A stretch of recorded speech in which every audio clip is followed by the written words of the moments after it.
Welcome to the Clicks and Giggles podcast. This is your host, Jordan Rothwell Perry here. We're going to talk about mistakes people make with their ads when they're trying to DIY them. But I just wanted to encourage you, say I'm thinking of you if you've been impacted by the hurricane and this flooding and just everything. And, we've just been trying to help the best we can. We've had little ones of our friends and my niece and nephew come over and paint and play Magnetiles, screen time for days, and just try to keep moving forward and helping them in ways we can. I have also been reminded myself that I am thankful that we weren't affected, and by working and earning income and all that good stuff, we can then give. I think about Dave Ramsey saying, live and give no one else when you follow his principles. And that's a story for another day about following his principles or not. But I just wanted to encourage you that if you weren't affected by all of this, praise the Lord and use your time, talent, treasures to help others. But please don't pause on promoting your business. You can still be sympathetic, empathetic, and keep moving the ball forward, because there's people out there who literally can't, whose businesses were underwater, or they're having to bring in and renovate, remediate, all that good stuff. When I say good, horrible, but thank goodness for insurance and for people who are, I think it's Mr. Rogers who said, the helpers. And that if you're in a spot where you can keep pushing forward, please, please, please keep doing that. That's what I am here trying to do. Venmoing people, door dashing for people, bringing them some meals, just watching their nuggets, aka little ones. That's what I like to call them. And we've got to keep moving forward, and we will. Still praying for everyone who is just struggling with that. So that is the one part of this, is just encouragement. Keep moving forward, find ways that you can help others, look for the helpers, be the helpers.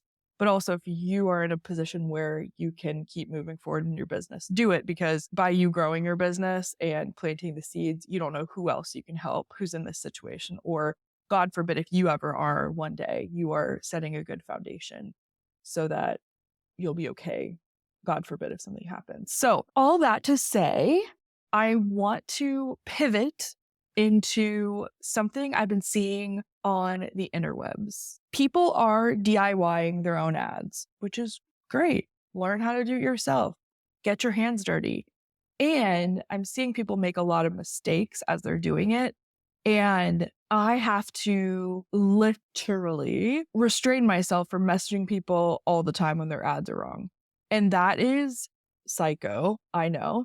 My friends will tell you that. So I'm a journalism degree by trade. And so I just notice things. I notice errors. I notice it's a blessing and a curse, right? So I also notice when ads are wonky, especially being an expert in this marketing realm, in the advertising, messaging, ads realm. You just see it even more. And there's actual legit mistakes I'm seeing. So I want to help you with them. Here are some things and mistakes I see people making. If you have never run ads, this is good to listen to. If you're about to, if you are running ads, I need you to look at this and check your ads. Check yourself. We do this as a team at my company too. So the biggest thing I'm seeing right now is people not checking the location their ads are running. So I saw the most beautiful photos and backdrop for Christmas mini photo shoots. And now is the time. It's October. We're thinking, who's going to take our Christmas card photo? Well, I'll tell you what, if you're able to think that right now, that is great, that there's nothing else big on your mind. It's one of the things I'm thinking about, and I'm thankful that I can. And so I see these photos. I'm like, oh my goodness, I need to book. Who is this? And I click their profile and it says New Jersey. I'm like, well, I would if I could, but I will not be in New Jersey anytime soon. So that is right there is just a waste of their money. They're paying to reach me if they're running a campaign for reach. They're paying for my click to their site if they're paying for landing page views or traffic is what they're optimizing for. Or God forbid, they're really optimized for sales or signups, and I'm clicking. That defeats the purpose because it is the wrong location. So check your location of your ads and make sure they're running where you want them to be running. I really think that planning your campaign separate from executing it is 10 out of 10 the best way to mitigate any errors. So get a Google Doc out, look at who is seeing this campaign. So we're talking audience targeting. Where are they going to see it? What placements are you putting it on? All this good stuff. And so that then goes into Advantage Plus and all the bells and whistles that Ads Manager adds on. How many times can I say ad? As you are buying the ad. So it will suggest to put Advantage Plus on for audiences. I personally don't do that.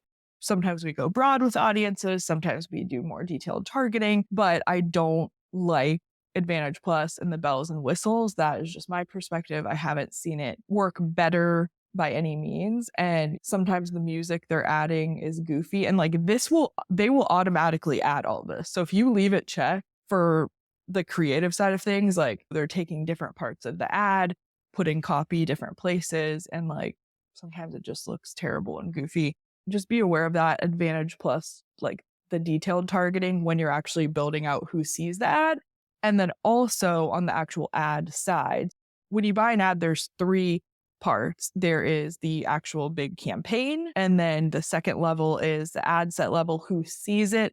And the third level is the actual ad level. What do they see is the best way to describe it. Like, what is the creative, video, etc. And so on both ad set, which is targeting, and then the ad level, which is the beautiful ad, what they see, the creative, they are adding, oh my gosh, if I say ad one more time, sorry, my friend. And they have added this way that they're helping, air quotes, and sometimes it just gets funky. So check that, see in those boxes what all you want to check. Sometimes you will uncheck all of them and there's still one more if you scroll down further. So just be aware and keep your eyes open for it. And so that is the next thing. So the first one is make sure you're advertising to the right location.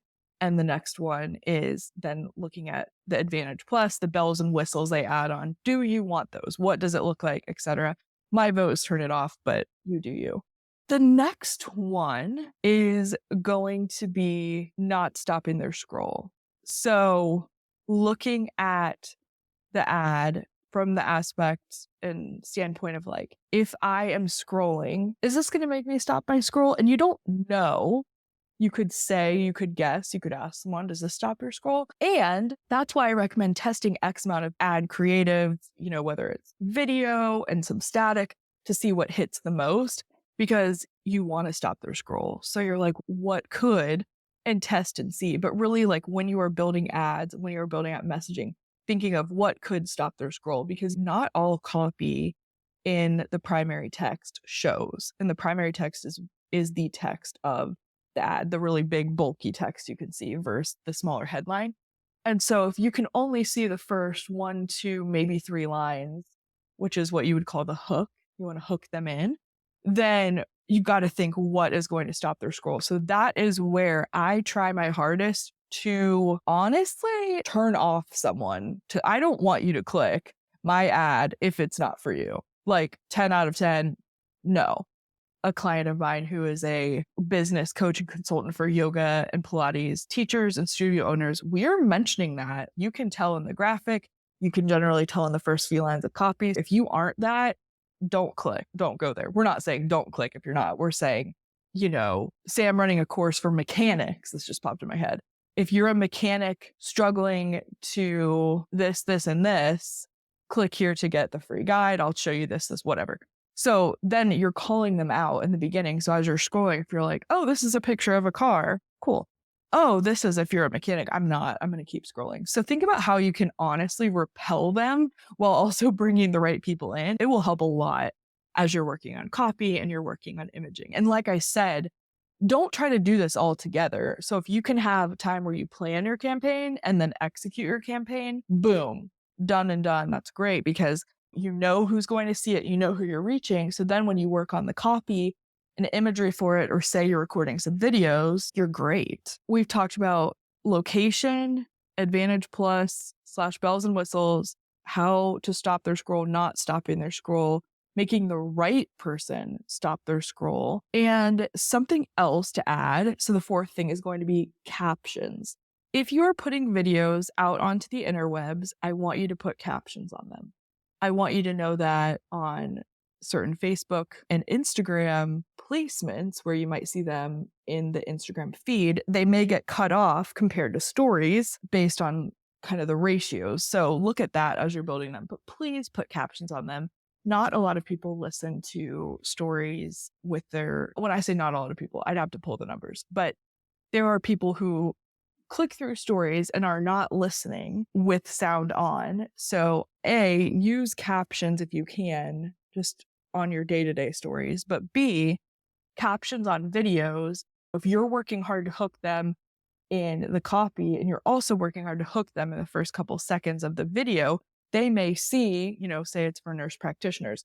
If you're a nurse practitioner who, or calling all nurse practitioners, whatever it might be, if they see that, they're like, oh, that's me. Let me click and find out more. So captions are so helpful, A, from an accessibility standpoint, and then B, from also that stop the scroll standpoint, number 3 that I talked about. Next, and I'll go back for captions. CapCut is great. There's Captions app. You can even record a video in Instagram stories, add captions and download it if you want to and run it as an ad. But we use Captions and CapCut.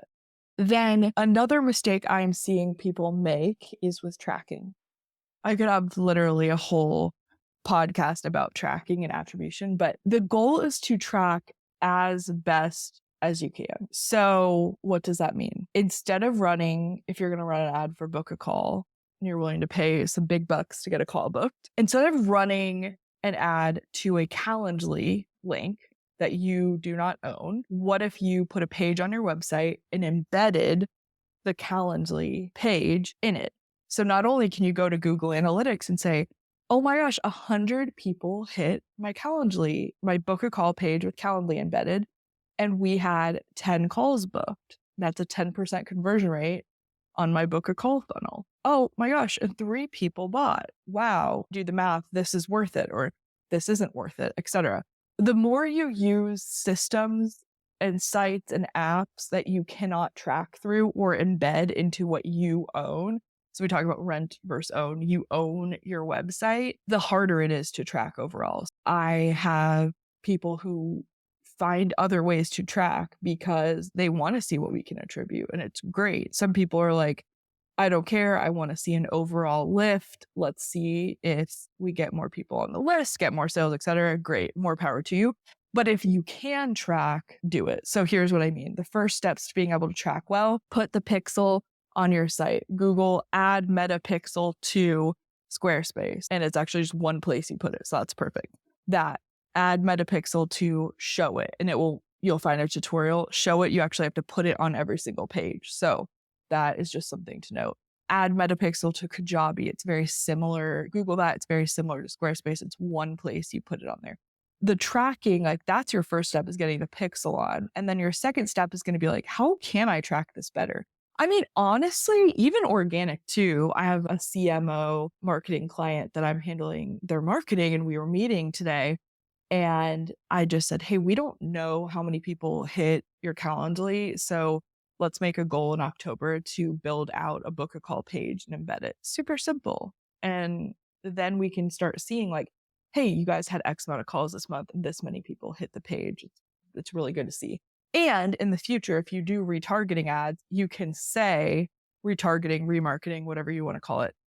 You want to get back in front of people who have hit the book a call page in the last 180 days, but maybe haven't booked. You can run ads to that page too. So there's just so much to say about tracking and making it the easiest way to track. And there's going to be instances where you can't. So if you are, I'm trying to think of a way to say this that's not obvious. If you are a coach for a health and wellness company and they give you a link, but they own the site, you can only track so far. So I would say have your own website that advertises the program, run ads to that page, and then get people to click over to register from there. Then you can see hey, I had 150 people in this round, 100 people went to my site. What is this conversion rate? Or 500 people, whatever the numbers are, right? So with tracking, it's basically figure out how much you can track. Now, if you own your business outright, you own your website, you own the software people book through, as far as you built it and it's all through your site, you have a higher chance of being able to track all the way through, which is really good. And I will say with tracking, when iOS 14 came out a few years ago, people were opted out of ad tracking. So that's a whole other part of it. So not only are you figuring out how to get it tracked the best you can, then there's people who have said, I don't want to be tracked by ad. And now when there's new updates or people get new phones, ad tracking is automatically, from the phones I've been looking at and what I've seen, ad tracking is actually automatically turned off for the iPhone at a certain iOS level. And so then you have people who are seeing your ads, you're not seeing the data. But here's the thing, ads still work, ads still crush it. So you're going to figure out how to best track it. Is it a separate landing page to run ads with? Maybe if you have the bandwidth, and go from there. But the goal is always to be looking back at overall traffic, overall business numbers, leads. When I say leads, interchangeable with list, email list growth, sales. Are we doing better? How are we doing? What's happening? What are we seeing? What trends? Are new people buying? Like all sorts of things. That is what you're looking at. And so there are ways to get around tracking. And if you are doing a lead magnet, please do not send your ads to Flowdesk or your link. No, you need to embed a Flowdesk form in a page on your site and redirect to a thank you page. That is going to be a way that you can start tracking traffic better, and then also tracking leads, and one day retargeting people who have even gotten on your list. There's just so much to say about tracking, but make sure that you look into it. And if you get stuck at all, I have calls I book with people where we look at their tracking, we make sure everything's working well, is the pixel on right, all that good stuff. And we can troubleshoot as best we can to see how far along we can track. Like another example is House of Color. They book through House of Color corporate site. So right now tracking is a little harder for them, but there's different ways you can do it. You could do a lead form ad, you could do an ad for messages, or I've had House of Color clients. We've sold gift certificates, we've sold spots, just running to the House of Color site and knowing tracking stops there. It's ultimately up to you and how you want to do it in that case. That's my soapbox about tracking, and just encouragement for you to figure out what you can track. If you're trying to figure out what website to build on, I recommend Squarespace. Tracking's great on there. Kajabi, tracking's great on there. Show It is beautiful. You do have to add the pixel to every page, but if you want to do that, be my guest. So we talked about not checking location, Advantage Plus bells and whistles, how to stop their scroll, not stopping their scroll, captions, and tracking. And I will add one bonus one, which is if you are going to run an ad that says comment X, make sure that they can comment on the placement you're buying. And so what I mean is this: if it is a story ad, if you're running the ad on stories and it says comment, they can't comment. They can only click to your site. But you could turn off the story placement. And I'm getting really tactical here, my friends. You can turn off the story placement and run it on Reels and run it in the feed where they can comment. These are just things, higher level things I see, and I'm like, oh, they can't even comment on this. So don't tell them to. Make sure, here's a better way to say it for this bonus tip. Make sure they can do what you're asking them to from your ad. So if you're saying comment, make sure that they can actually comment on it. And that will help a ton, just as far as it making sense. Other people may not notice it as much, but you are paying. Like, this is what I think about ads and stewarding ad dollars well and stewarding people's finances well, is like, you are paying for someone to see this. So let's make it the best we freaking possibly can. So I hope that these tips have helped you, have encouraged you. If you have any questions at all, message me on Instagram, Launch with Jordan, or head to my site and book a discovery call. Let's chat through it. My goal is that one day you can hand this over. You don't need to do all your marketing. You don't need to do all your advertising. You need to stay in your zone of genius, serving your clients and customers well, and have someone you can trust to come alongside you. And that's what I hope to be for you. So let me know if any of these tips were helpful, and I will see you next time on the Clicks and Giggles podcast. And that's a wrap. Thank you for listening.